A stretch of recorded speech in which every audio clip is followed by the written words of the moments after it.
Hey, what do you say? The Full Press Hockey Weekly Show is back again. I'm your host, Jim Berenger, the voice of Full Press Hockey, alongside Chris Wassel. You just heard us the other night on a Full Press NHL podcast, but we're back for the live show, rocking and rolling as we're only, 9 days away from the NHL trade deadline, just a little bit more than that. You know, wiggle an hour or two here or there, maybe an hour or paperwork. two. Maybe add a day in there, add the weekend in since I'm counting school days. Throw the weekend in, you're around 11 days or so, but you're a little bit over a week to the trade deadline, and things are getting juicy, as we like to say. Yeah, we're getting to the red herring portion of the trade deadline. Where red herrings get thrown all over the place like bad catfish. Oh wait. Sorry, Nashville. Sorry, Nashville. Sorry, Nashville. Stellar, big time. That was Stellar. rough. That was rough. It was rough. I mean, you can't give a point away like that to the Vancouver Canucks, especially with the Canucks being pretty much a seller at the deadline, and they got to be active. Obviously they made the deal to get Bo Horvat out of there, but you got Luke Shen, still got Brock Besser, you got Tyler Myers, Demko's name out there. So that team's got to be active, and I think with the injury now to Johansson, I think you can stick a fork in those Nashville Predators, and they're going to be a seller just like those Vancouver Canucks. Yeah, no matter what David Poile tried to spin a little bit, no, you're a seller, and that's it. It done. It's been done, to be honest. And I would argue some bubble teams that should actually consider selling, because you're not going anywhere in the first round anyway. You'll probably make the playoffs, but it ain't worth. It's like the old Dave Mustaine lyric: "Peace sells, but who's buying?" Seriously, I don't know if they have assets teams would want. Again, how much are they going to get for them? We really don't know, because again, do people want a guy like Matthias Ekholm, Robbie Fabry, Dante Fabro's name's out there. It's a market that doesn't seem to fit their players that they want to dangle out there. No, it really doesn't. And obviously, no tacos right now because Forsberg's hurt. So it's going to be interesting to see what we get going with the Nashville Predators. On the flip side, Vancouver Canucks, obviously, we mentioned Luke Shen earlier, and he's a player that's, being held out now for trade-related reasons, as we've seen with Jacob Chychrun of the Arizona Coyotes and Vladislav Gavrikov of the Columbus Blue Jackets. The Gavrikov and Chychrun stuff is getting a little ridiculous right now. Over 2 weeks almost for Chychrun, and Gavrikov's a little over a week now, and there's no trade. I can understand if there's a trade imminent. All right, I get it, but a guy like Chychrun who's injury prone, to say the least, it kind of hurts the player more when he's even colder and he's just practicing and no gameplay. So you gotta wonder if there's nothing coming up the pipeline real soon. You gotta think Chychrun's back in the lineup. At some point, look, he should have been back in the lineup when that initial quote unquote LA deal or no deal fell through. He really should have been. At this point, it's doing a disservice to him more than anything else. Never mind whichever team he gets traded to. He's the one that's going to have to come in cold to wherever location he ends up.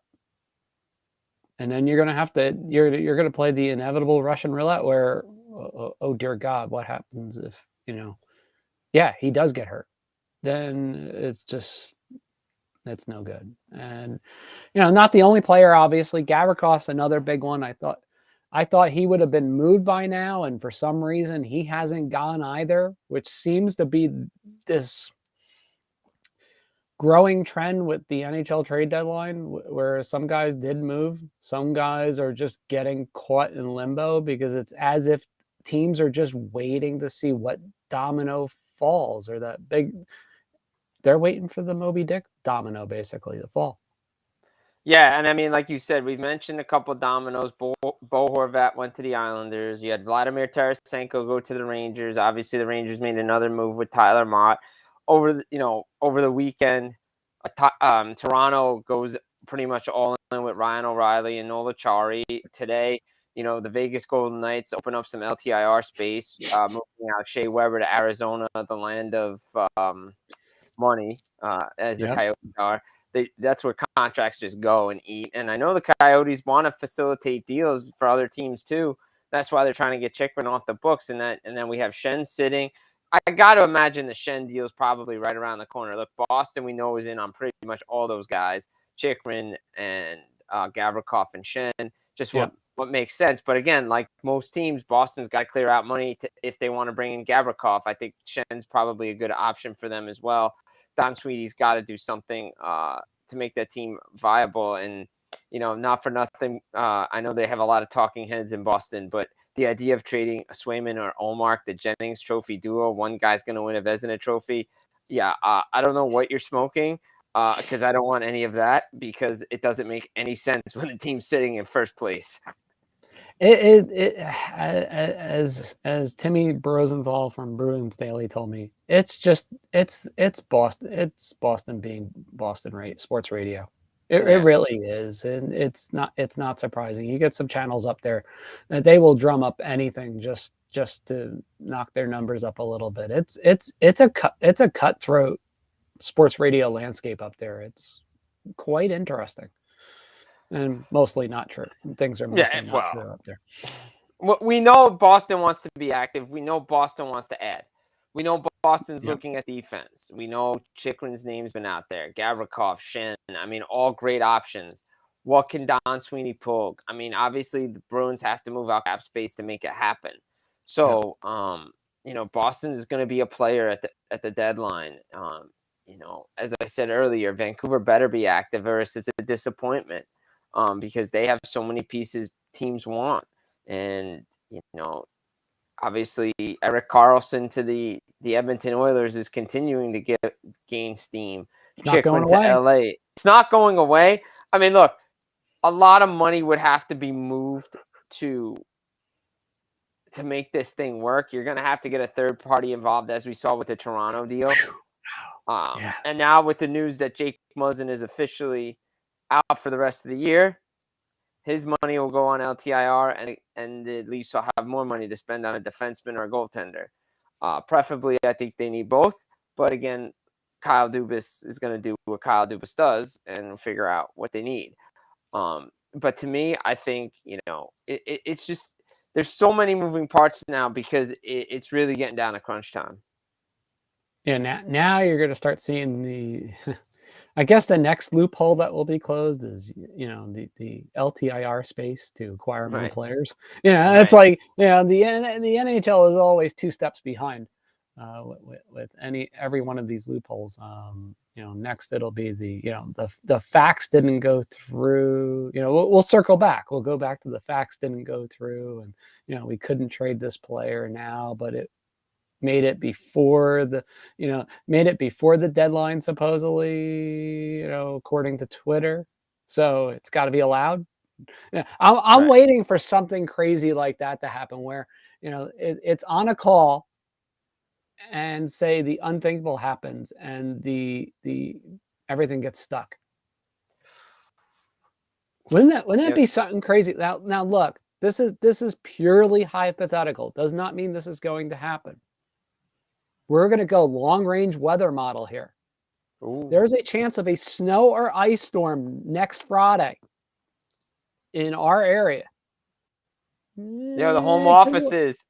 The home offices, I'm just saying, could you imagine a power outage happening during the trade deadline?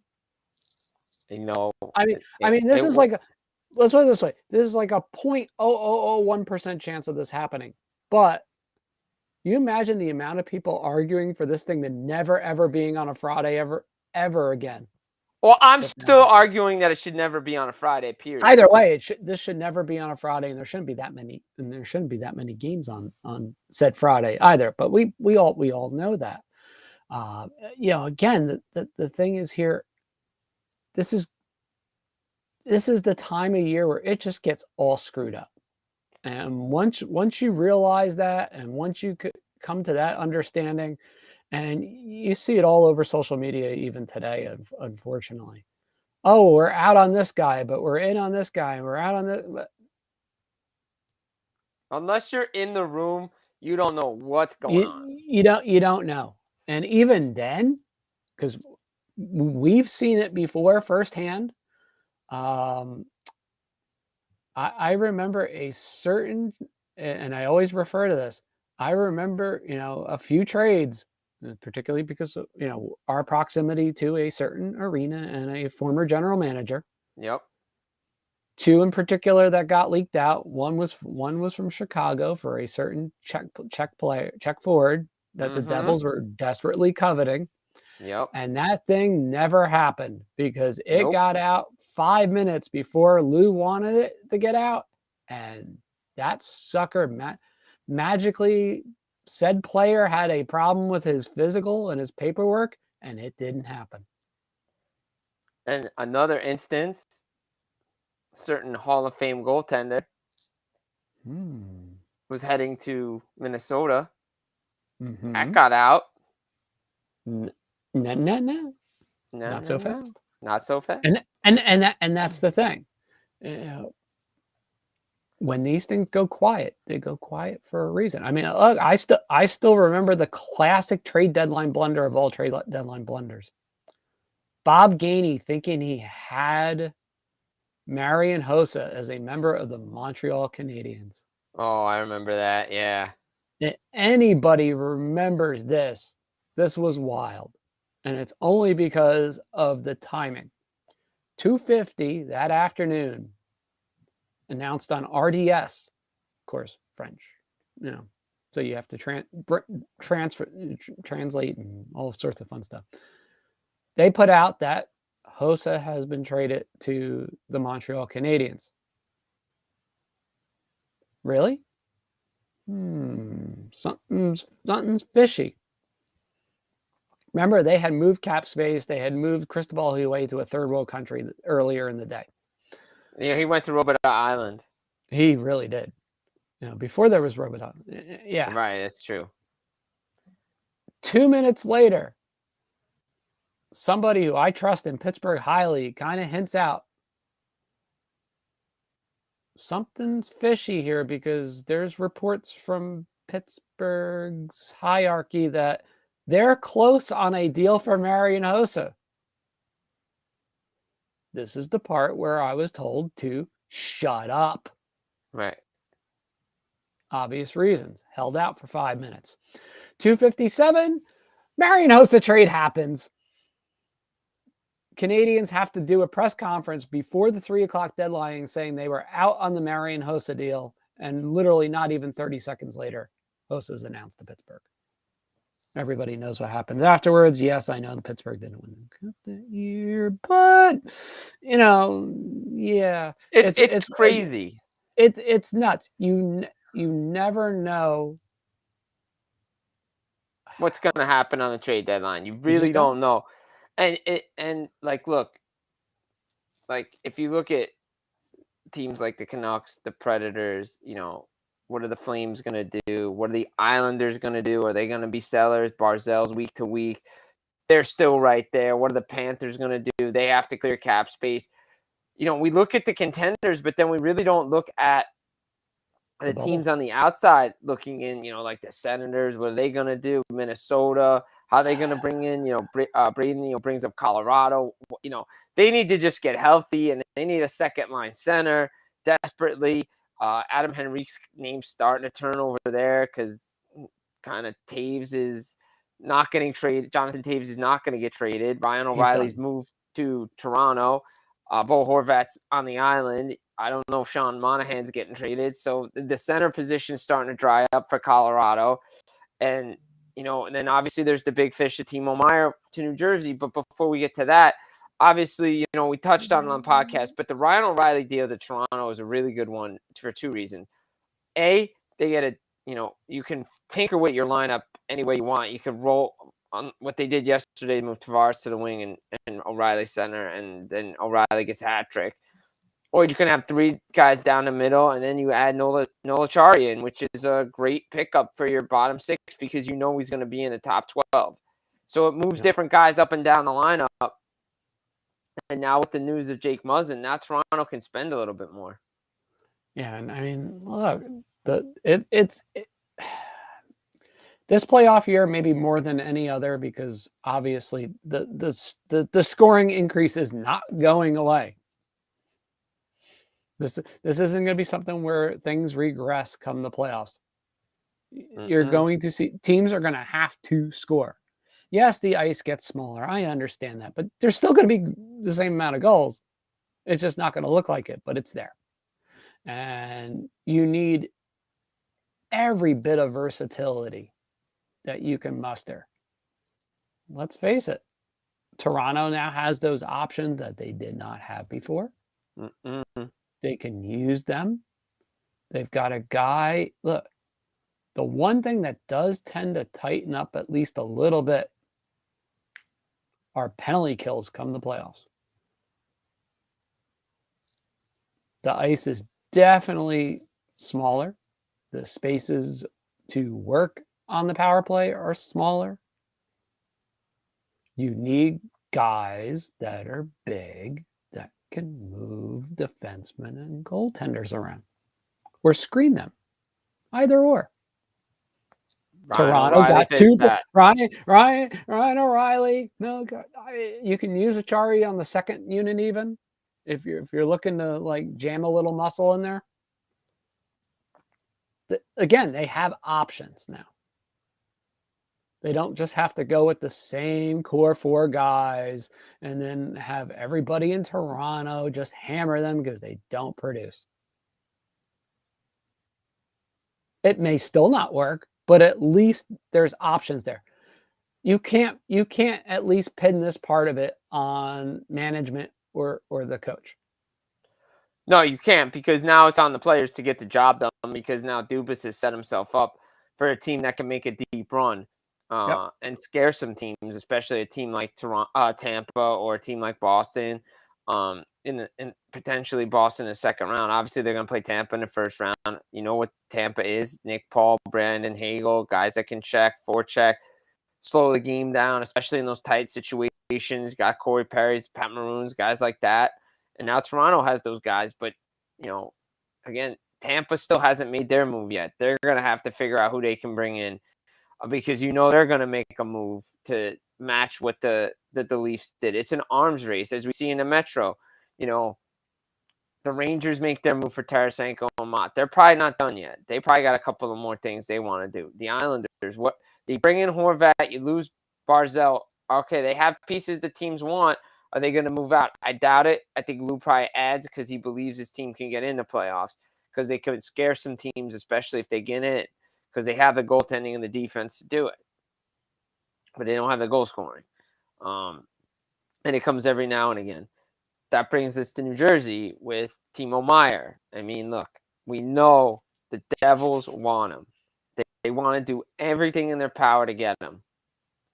It's just the package that they can get for San Jose and then what the extension is. I think if I'm Fitzgerald, I say I forego the extension talk right now and just get him here and work on it heading towards the playoffs. It's not hard to do. I mean, other GMs have gambled and done it. I can't see it being much of an issue. You can work around that. You can pay a little, maybe take pieces in and out of the proverbial honeypot to get this done. But one thing is for certain, after watching the game Tuesday night against Montreal, the Devils need a top 6 power forward. They just don't have it. Yeah. You have to have that in the playoffs. Now, look, I'll say this, and I'm sure the Ranger fans and media will love hearing this. You can get past teams like the Rangers with speed. You can. But again, the problem with the Devils is do they have the penalty kill that is strong enough to take care of business? Don't know. And do they have the bodies? Do they have the bodies that can withstand a 7-game series right now? We don't know. The honest answer is no. Right. And that's a reality that some don't want to face, but it's there. It's staring right down the middle. And it is. that's I mean, what they has just to be don't have addressed. it. And we'll flat out say this right now for the 600 billionth time for everybody up in Montreal. No, Josh Anderson, no. Josh Anderson is not coming to the Devils. It's not happening. Please stop. I mean, look, the pipe dreams and the it's a sore subject because you get tired of hearing this after a while.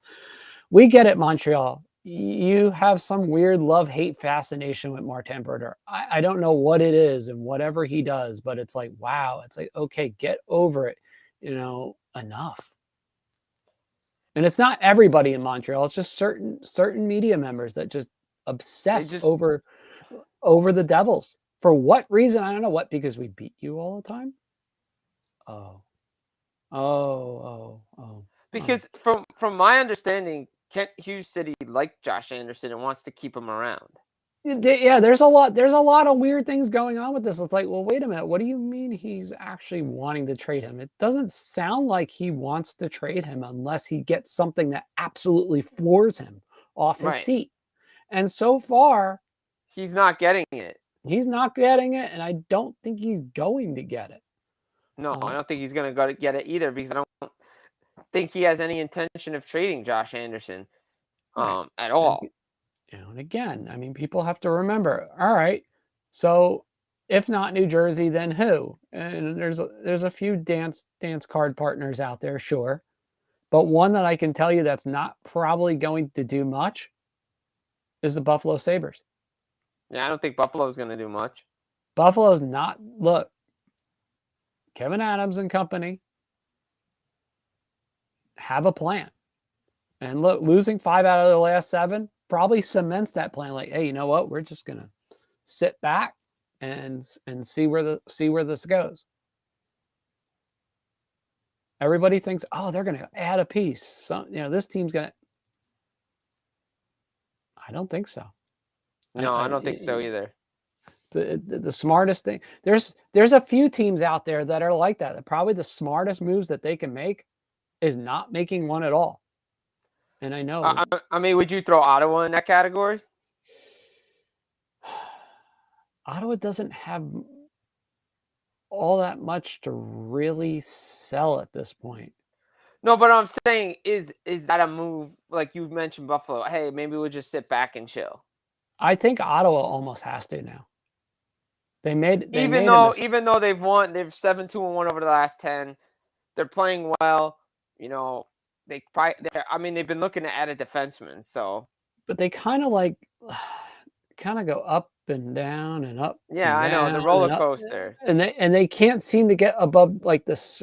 Basically, for lack of a better way of putting it, Jim, they just can't get to a playoff spot. Like if they got 4 teams to pass, so I mean that's really difficult. Like say right now, say hypothetically right now they were in wild card 2. It would be a different story. But they're not, and they have teams to hop. It's not like you have to hop 1 or 2 teams. You have 4 teams to hop. Yeah, I mean this is something where again, you have to understand. It's like, okay, you have a hot Red Wings team, right? You have I don't know if I call them hot Panthers team, but hot enough to where you have games in hand on them. You don't on anyone else though. That's the problem, right? So you have to hop certain teams. Oh, and then by the way, there's the other members of the Metro Division that are kind of battling around right now. Right. Now, the one good thing for Ottawa, I guess if you want to hang your hat on this, is the following. Pittsburgh and Washington are slumping again, badly. What else is new? We said this. This is it. Speaking of yo-yo. Yeah, yo-yo. Pittsburgh and Washington are going to be the biggest yo-yos of all, and a lot of that has to do with the average age of both teams. And goaltending. Oh yeah, that Oh thing. right. What did I say? Oh yeah. Oh, they need. Oh, and now look, those are two other teams. It's like, well, what the heck does Ron Hextall do in Pittsburgh? Now What it's like, prime? what can he do? Not much. His hands may be tied 8 ways to Sunday. I mean, look, the biggest thing is that they need goaltending. They've needed it for years. Mm. I mean, obviously they need to address their forward position too, but again, what can they do? Again, a lot of teams are tied up against the salary cap. You know, Vegas is one, but they have LTIR space. You know, they're going to probably be under the Meyer sweepstakes, the Kane sweepstakes. Same with Dallas. Dallas wants to probably get Kane, Patrick Kane. You know, Carolina, what are they going to do? Here's my this is like a good old fashioned poker tournament, but here's my cocky gunshot straight draw. Patrick Kane, lights, camera, action. Vegas, baby. I could definitely see it. Way too much sense. I could definitely see it. He does not have to play defense as much because of the system that's in place there. It's a Bruce Cassidy He's coach getting team. hot. And you know what? Not for nothing. I don't know how much bearing this is going to have because you never know with health in the NHL. Vegas and their defensemen are getting healthy at the right time. Now, the only question is, and we've mentioned this a few times, how fast does Logan Thompson come back? Now, I will be perfectly honest and say I do not know. I know I've seen reports, seen a few things here and there, but you know, with this, I don't ever confirm it. And you know, there is one other thing. You've had this feeling like we missed something with Ottawa, like kind of like a two-parter on this, that some guy that could be really good, but he's not going to get this like mega deal until we answer Braden's question in the chat. Yeah. Oh yeah. So Braden wants to know when the Ottawa Senators be sold. Whenever they get the right price is my estimation on this thing. But that's the simplest answer. That's the simplest answer. It's probably not going to affect what they do with the trade deadline. Tim Stützle, this kid's unbelievable. Oh, he is, and he's only getting better, folks. Only getting better. This year, in 52 games, he's got 59 points, 26 goals, 33 assists. He's just been a monster over his last 5 games. Monster. 10 points over his last 5 games. You know, him and Brady Tkachuk, that duo in Ottawa has been ridiculous. Just imagine if they didn't. Imagine if they kept Philip Gustafson. Sorry, Murray. Yeah, that one, I still don't understand that, but man. All right, think about this for a second. The kid is only 21. I know. You know, I guess we forget now that it's like, wow, these players are like, how? That's it? Really? And that's it. Here's the thing. So obviously last year he had 58 points in 79 games. Really nice numbers. You know, guess what? If you look at his numbers across the board, they're higher already in 2/3 of the amount of games. Let that sink in for a second. Yep. What trajectory does this kind of look like to you, Jim? We may have seen this. Sky in New Jersey started to show that flash late last year. You knew it was kind of coming. I'll say it now. 40, 45, maybe 50 goals next year is not out of the question. No, it's not. Because if he plays the full year this year, he's darn close to 40. Oh, easily. I mean, with another hot kick or two, he's getting up easily into that 38 to 40 goal range. Man, you're talking 85, 90 points. Senators are in good hands. Not the only thing he's got to work on is face-offs. Go work on that in the offseason. Sid had to work on face-offs too. Yeah, it's something that, look, it's one of those things.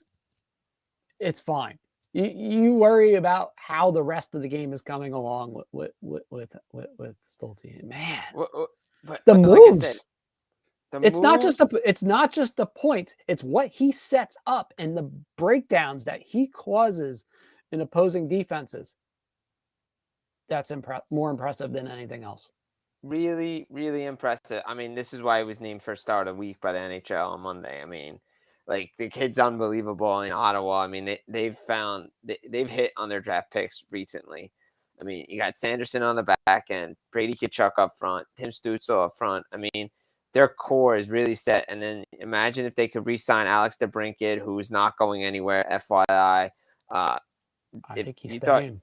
I think he's going to stay too. I think he's going to re-sign in Ottawa. Again, I've not had this confirmed, not told this by anybody, but it's just a gut feeling. Just because of what they're building. And I think if they can get solid goaltending and better defense, their defense hasn't played that bad, but I think if the goaltending can be better and healthy, Ottawa's they're a team that can be sticking around for a while and make some noise again. Here's something with the Atlantic Division. Okay, Ottawa, Detroit, Buffalo. These are teams that are slowly building. Mm-hmm. You have Boston, Tampa Bay, Toronto, the established. You know where I'm going with this, Jim? Florida is in some freaking limbo. I mean, somebody's got to go out. I mean, and somebody's going to go in. You're going to have things going in and out. And do we know answers to these questions? No. Nope. But you know what? It's going to be a heck of a lot of fun because you're now seeing it in the Metropolitan Division, maybe a little bit earlier than we thought, depending on, who you talk to. Or your allegiance. But even in the beginning of the season, to be fair, we did say Pittsburgh and Washington would struggle. I mean, look, that was the biggest storyline coming into this season to me, which of Boston, Washington, Pittsburgh was going to be struggling. Obviously, Boston's doing fine. But Pittsburgh and Washington were always X factors to me, just because they were older. Could they get the goaltending, the defense? You weren't sure who was going to come out over the Atlantic. The Islanders are right there. New Jersey had to be better. Columbus had to be better. Obviously, Columbus is struggling this year. Philadelphia was going to be better, but they're in the cellar too. But the playoff race this year in the East and in the West is a lot better than it was last year because this time last year we knew who the 8 teams were. It was no shock who we knew what the teams were. Now you have Detroit, Ottawa, Buffalo, Florida battling with the Islanders, Pittsburgh, and Washington. Legitimately, 7 teams are fighting for 2 spots. Yeah.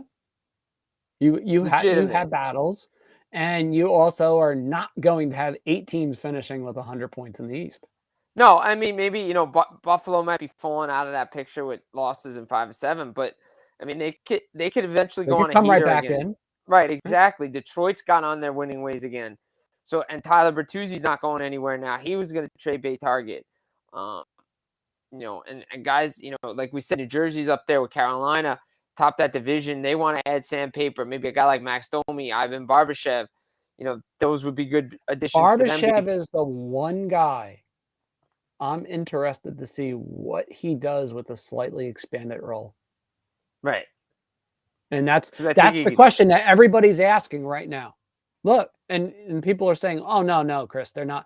Look, Barbashev is a very underrated player. He's a bit of an enigma. Let's be honest about this, because we don't really know. He was given a little bit of the fish, so to speak, and then it was taken away. But you got enough of an idea of there's something there. Now it just has to be untapped again. And that can happen with the change in scenery, because you absolutely have to believe that Look, St. Louis is full bore selling. I don't Right. think they're in a position that some believe where they can retool at this juncture because of what they have going on. Look, it is why you saw the Torrey Krug trade rumors start popping up in the last few days Mm-hmm. in particular. It is not a coincidence. They are trying to do whatever they can do. And they're going to realize really quickly when you have 4, 5, 6 players that have no trade clauses in the positions they do in St. Louis, it makes it hard to do anything else quickly. No, and that retool and rebuild is not going to become quickly, even if they get, say they somehow sweep in and get the Timo Meier thing, which I don't think is going to happen because they don't have the cap space, and B, they have 14 players signed, and Meier's extension and trade clauses and all that. And Braden points out, the East has the best teams in the league, most fighting for wild card. With the West is really wide open. I mean, we really don't know if Colorado can get hot and healthy. I mean, they have the best. They can win the chance to come out. division. Right. And same with Edmonton. I think those are the two teams to me, if I had to throw favorites right now who could come out of the West. Other than that, it's a crapshoot to me because here's your nuts and bolts craziness. Okay, the Avalanche right now are 6 points from the conference lead. It's crazy. But on the flip side, are arguably, depending on games played and games in hand, are about 5, 6 points from being out of the missing playoffs. the damn thing altogether. Exactly. When you can say that about every freaking team in the Western Conference, that's pretty scary. I mean, look, Dallas is within 10 points or so of missing the playoffs. Winnipeg, LA, even Vegas. Yeah, I know. I think this time they're safe, but Seattle's only a couple of points ahead of the wild card spots. I mean, yes, Seattle. Suddenly look. I mean, it's crazy to say this, but Edmonton has kept themselves afloat because of the overtime loss. Exactly, and if they can add at the deadline and they can get scary good, and they can go on a run, look out. And that's the problem. They are almost being kept.